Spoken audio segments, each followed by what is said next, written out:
We all know the story of how Thor, the god of thunder, came to wield his powerful Mjolnir, fashioned by the dwarven brothers Atri and Brokkr.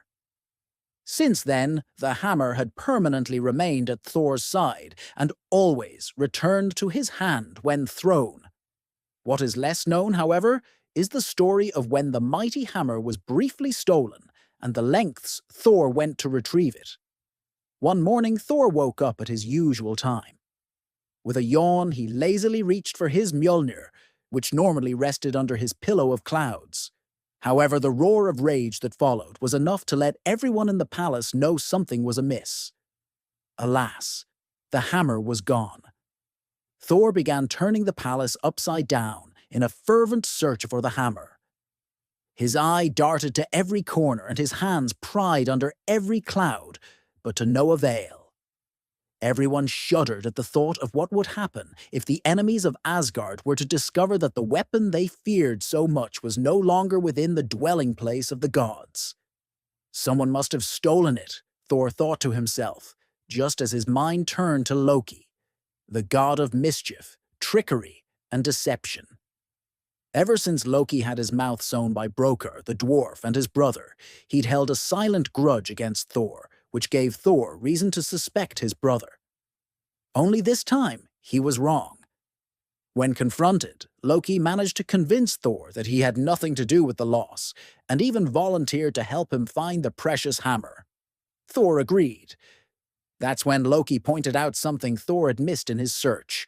A mighty storm was brewing in the world. Below, as if someone was wielding the hammer, yet unskillfully.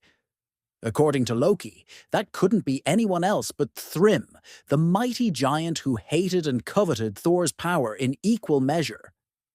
In his usually cunning ways and seeking to make Thor jealous, Loki added now that Thrym wielded the hammer, the world might name him the Lord of Thunder instead of Thor.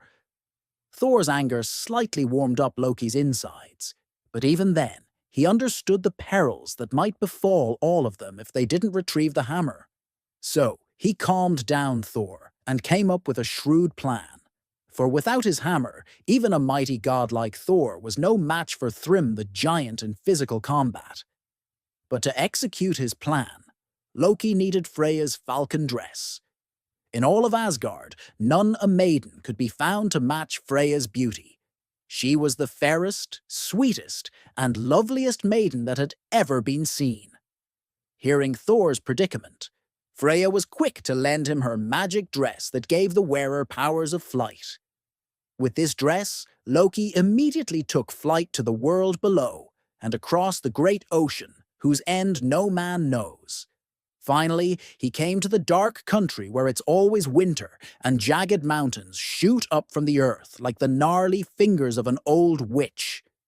This was Jotunheim, the land of frost giants and the kingdom of Thrym.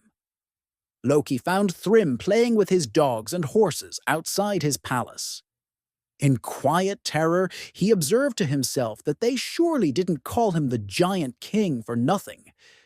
His dogs were as big as elephants, the horses as big as houses, and Thrym himself as big as a mountain. Mustering all the courage he could and buttering his words with flattery, Loki informed him that Thor had lost his hammer and asked if it was Thrym who had stolen it. As is typical with the vain, Thrym's heart swelled with the flattery, and he declared that the Mjolnir now belonged to him. But while flattery might have gotten Thrym to admit his thievery, it wasn't going to get him to return it. After much persuasion, Thrym stated his condition for the return of the hammer. Freya the fairest had to be given to him as a wife. Loki had to stifle a laugh, imagining the gods giving their fairest maiden to such an ugly fellow like Thrym. Nevertheless, Loki promised to advocate Thrym's matter in Asgard before flying back. Anyone can guess how the news was received back in Asgard. Thor flew into a rage upon hearing of Thrym's insolence. Freya fell into inconsolable weeping, learning of Thrym's hideousness. And the Aesir couldn't help but feel sad about the whole situation. Imagining how lonely Asgard would become without Freya's warming presence, the Aesir declared the wedding would not happen. But what about his hammer? Thor asked. It's then that Heimdall spoke up.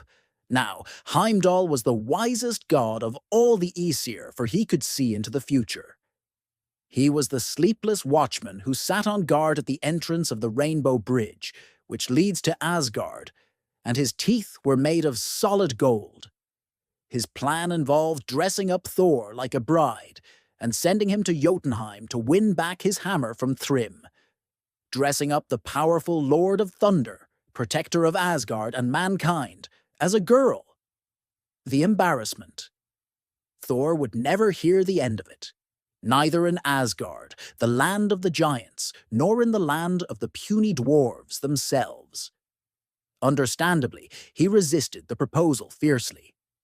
But without Thor's hammer, even the Aesir in all their power couldn't risk war with the army of giants who now had the Mjolnir in their hands. And so Thor begrudgingly accepted Heimdall's proposal. And what a merry it was as Asgard dressed Thor like a beautiful maiden. How Brunhilde and her sisters, the 9 Valkyr, laughed as they curled his yellow hair and adorned it with pearls and silk. The wedding dress was carefully seamed and hemmed to hide Thor's knotted limbs. Underneath it, though, Thor would be wearing his shirt of mail and belt of power that doubled his strength.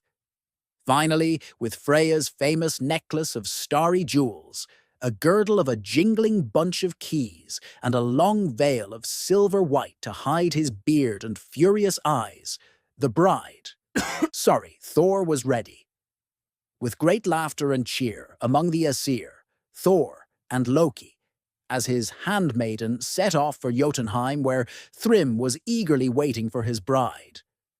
Accompanied by the roars of thunder, their goat chariot approached their destination.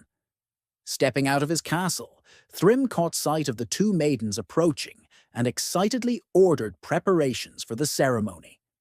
The house was made beautiful.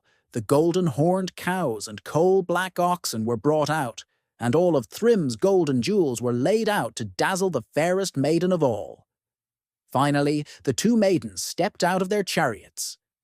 As the giant women strained their necks to catch a glimpse of the 2, they quietly thought to themselves how afraid the bride must be of catching a cold, given how she covered herself. Thrym sent his 6 metal kings to escort the maidens.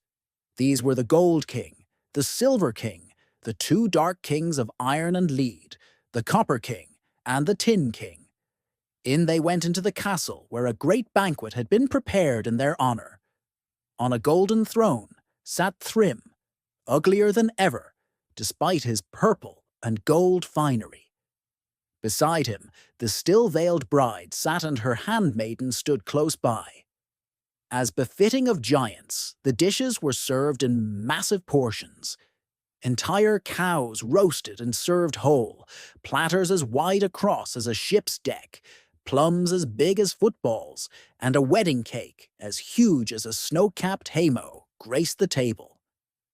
But for the bride, small bits of everything were served in a tiny golden dish. Now, Thor was pretty famished, as the journey had taken 8 long days. And so, he ate. You should have seen the surprise and open mouths around the hall when an entire ox disappeared under the veil. This was quickly followed by 8 pink salmon and a platter of cakes meant for all lady guests. As if that wasn't enough, Thor washed everything down with 3 great barrels of mead. Now, even Thrym was flabbergasted, as he'd never seen a bride so hungry or half as thirsty. But Loki quickly jumped in to save the situation by quietly whispering to Thrym that the bride had been so eager for Jotunheim that she'd not eaten in 8 days. And just like that, all was forgiven. Before the feasting continued, Thrym lifted the corner of the bride's veil for a kiss, but all he saw was the angry flash of Thor's eye, which burnt like fire and pierced like lightning. Again. Loki quickly jumped in to save the situation, explaining that the bride's eyes were red with lack of sleep, for her longing for Jotunheim was so strong she'd not closed her eyes in 8 days. At this, Thrym was double delighted and ordered the Mjolnir to be brought out so he may fulfill his promise and immediately take custody of his bride. Thor's fingers intensely itched for the familiar short handle of his hammer. As he anxiously watched the servant bringing it on a velvet cushion, he struggled to remain still. Just as the puffing giant servant set it at his feet, Thor jumped up with an unmaidenly shout of rage. In one smooth motion, his fingers curled around the handle of the hammer as his other hand tore off the veil that hid his face. Now, everyone was terrified. He scolded the Thief King and informed everyone that he had a wedding gift for them. So explosive was Thor's fury that 3 strikes with the Mjolnir was all it took. The first sent Thrym crumbling from his throne, dead. With the second, the entire giant gathering lay dead. And the third brought down the entire palace like a house of cards. When the dust settled, Thor and Loki stood safely among the ruins. Now that they were safe, Loki burst out laughing and started to tell a joke about the whole incident. The words, however, quickly dried in his mouth as furious Thor grabbed him by the collar. Despite his appreciation for all Loki had done, Thor announced that the joke was over, and for all eternity, he wouldn't entertain any jest at his expense over the incident. From that time forth, neither from Loki's mouth nor in Asgard was there mention of the time when Thor dressed up as a girl. But given that we know of this story, someone must have whispered this tale to an outsider after all. Well, your guess is as good as mine as to who the tattletale might be. But that matters little. The important thing is, the Mjolnir was safe once more in Asgard. If you have enjoyed this video, make sure to smash the like button and subscribe for more content. It helps this channel reach more audience, which in return helps us create more videos for you guys. Don't forget to share and leave a comment too. Until next time, take care.